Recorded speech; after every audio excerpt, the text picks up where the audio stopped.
New reports have just dropped that claim that video games inside of Xbox Game Pass lose 80% of total revenue.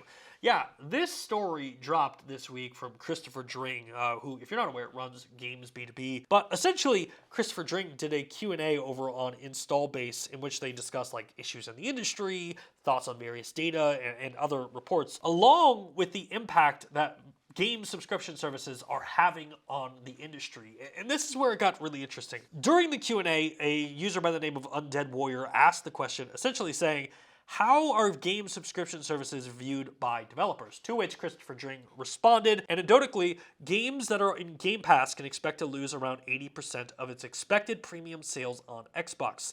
That's the figure that gets thrown around.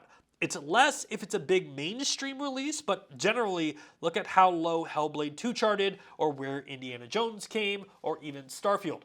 Game Pass clearly hurt sales of those titles on Xbox. Which is a stat that, like, I don't know if that's been publicly revealed or not, but man, if that is true, that is wild. I mean, it makes sense. Like, I am subscribed to Game Pass, right? And when you look at the titles that have come out, I haven't bought Indiana Jones. I didn't buy Hellblade. I didn't buy Starfield. I didn't buy, what was that? Redfall. I didn't buy Redfall. I played those on Game Pass. So yeah, I am one of those 80% of users who would have bought the game if I didn't have Game Pass. So I guess just hearing it out loud, it's a wild statistic to hear. And it pretty much means that for like any developer using Xbox Game Pass, your game going onto the service needs to be considered a loss. I mean, 80% of premium sales is a huge number. And it's also why we are probably seeing such a huge swing in the industry to things like live services, battle passes, cosmetics, or, skins, because developers have to make up for that lost revenue because they weren't prepared for the impact that Game Pass would have on their game. And if you're talking about like a multiplayer experience like Battlefield, Call of Duty, Star Wars Battlefront 2, that makes sense, right? They're always going to plan on making a live service element to keep people playing. But when you talk about a single player game, I don't know how you pull that off. And I don't think there has been a developer that's pulled off a single player live service experience at all. Now, Christopher Dring continued by saying, but if it's a game on multiple platforms, it can be beneficial. That surge in players on one Xbox can have a strong impact on sales on PlayStation, for instance.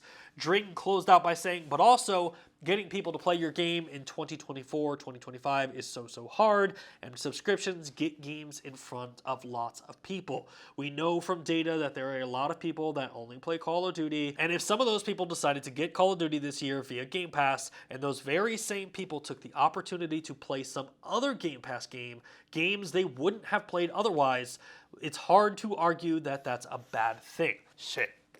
Trying to get anyone's attention in 2025 feels impossible these days. It is something that I do find fascinating from a developer perspective. Like, how do you get people to play your game, right? Like, 12,000 video games release a year. And last year, I played 4. So there's another 11,996 video games that just never get touched. So you can obviously go the Jeff Keighley route and go to like Summer Games Fest or like the Game Awards and pay to have your trailer on there, essentially like pay to play. But then like outside of that, how do you get people interested in your game? We occasionally see like a TikTok go viral and you have like a video go blast and they're like, oh, you got to check out this game. But like, God, being a developer is so difficult. It's hard enough to get people to watch this show.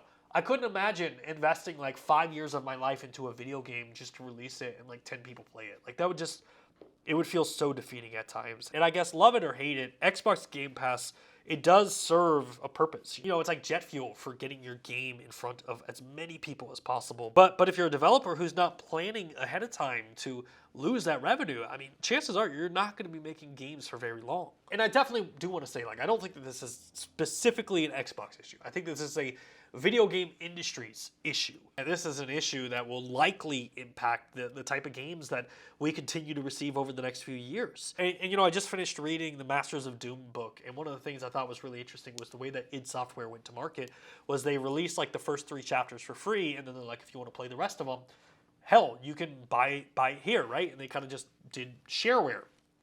And I think the way that the market is right now, there's probably a really interesting strategy in a developer basically saying, like, we're going to put the first 3 chapters on Game Pass. If you want to play the rest of the game, it's available through the Xbox Store. You can buy it there. I think you could get really creative that way and maybe say, like, hey, we're putting the first game out, but the first game is only like the first half of the game, and then the second game would be available outside of Xbox Game Pass. So you hook people in, and then you're like, oh, I got to play the second one. It's available right now, and then boom, you play the second. So I don't know. It's really, really interesting to me. It just 80% loss seems like such a massive number that I'm genuinely struggling to wrap my head around that. But